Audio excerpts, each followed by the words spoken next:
Welcome to the College Acceleration Summit. I'm Dr. KB Massingill, and I welcome you to the summit, and I'm glad to be here myself. You're very wise to find ways to make your education more efficient and effective doing things like this conference. You're engaging in your own future, taking responsibility, making it count. And I'm thinking that it's going to serve you well. I'm the president and CEO of Axon Education, based out in Texas. We do emergency medical services education, mostly for EMTs. We were developed from the ground up to be used in an online format. Never started with face-to-face classes that were converted over. We started with the intent to be online from the very beginning, and it served us quite well. Think about the concept of clipping out of classes. You know, students are able to demonstrate they already know the content that's going to be contained in a course, and as a result, some schools will allow them to take that credit or have that credit for the course in advance. Well, that's awesome. What we do uses kind of that same concept, but also at a microscopic level.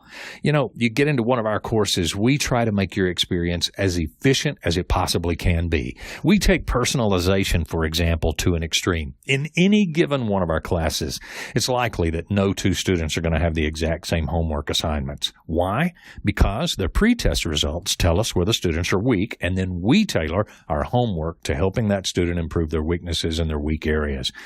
So with that in mind, what do I have to offer you today? Well, my main role here at Axon Education is the admissions officer who evaluates hundreds of applications every year. And I kind of want to talk with you about ways to think about your education and give you some advice and a few tips here that I think might help you in every aspect of your education.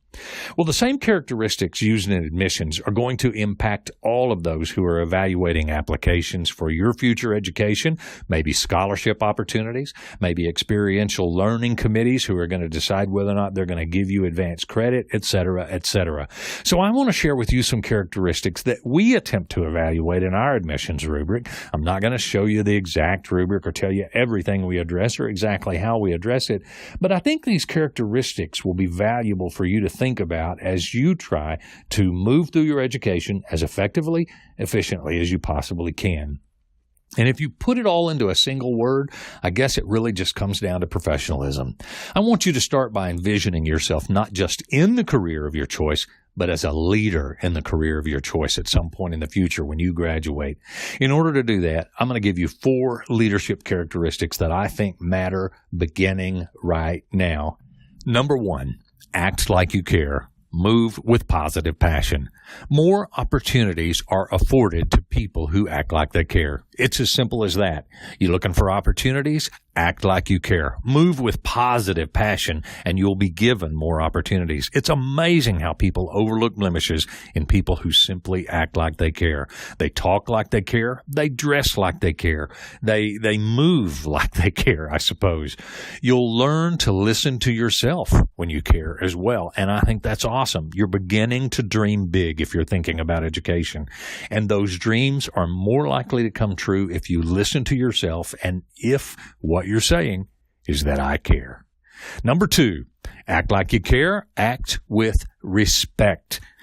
Giving people respect before they earn it is a common trait of the world's most respected people. Think about people that you already respect a great deal, and think about the way they interact with others. Very often you'll find yourself realizing that they offer people respect before that person has even earned it with them.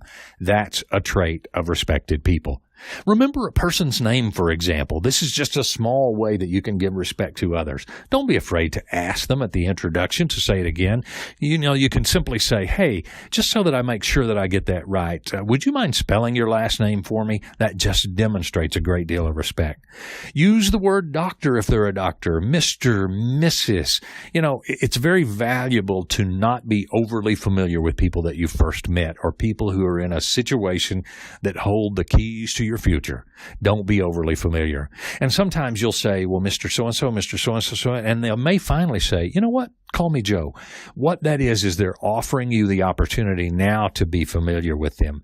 But don't start out by being familiar. Earn the right to be familiar. And you may eventually get to this point where you even have to say, hey, may I call you Joe?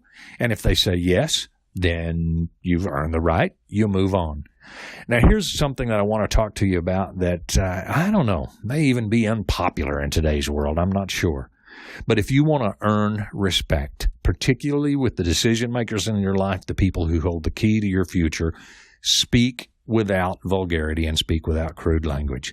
Now listen, I'm not an angel. My language is not always perfect, and I occasionally have vulgarities and crudities. But when I don't know people or I'm dealing with people who hold keys to my future, this is the time to leave the vulgarity at home, leave the crude language out, leave the jokes of off color away, even if they are speaking with vulgarity or crude language or off color jokes. You go without. It demonstrates a level of respect and a level of professionalism that could be the one deciding factor that gives you that slight edge over your competition. So number one, act like you care. Number two, act with respect. Number three, act with precision. Prove in your conversation and your communication that you can handle details. And where this comes into play, the most important is in your writing. I would say this. If you have an opportunity to use a computer, use it. And if you use a computer, pick a website like Grammarly or one of the free ones, or just get Microsoft Word. Write everything you're going to give to someone else. Put it through Microsoft Word. Do a spell check. Do the grammar checks.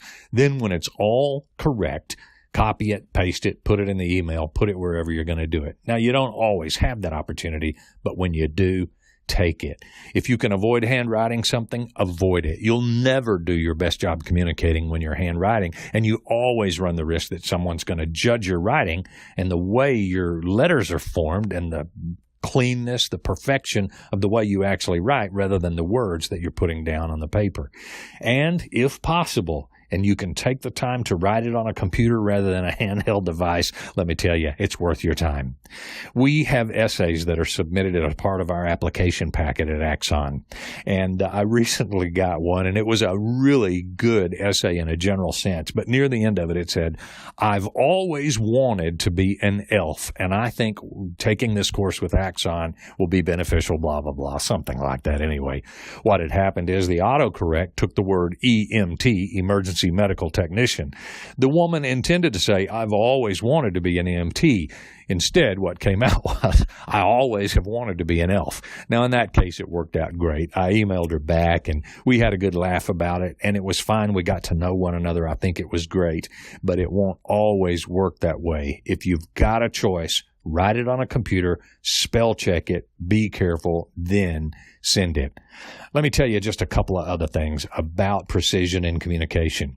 Restate your expectations about conversations. When you're with a decision maker, when you're with a committee, when you're with a group, come to the end of that and say, would it be all right if I took a moment and just restated what I heard us thinking and saying today?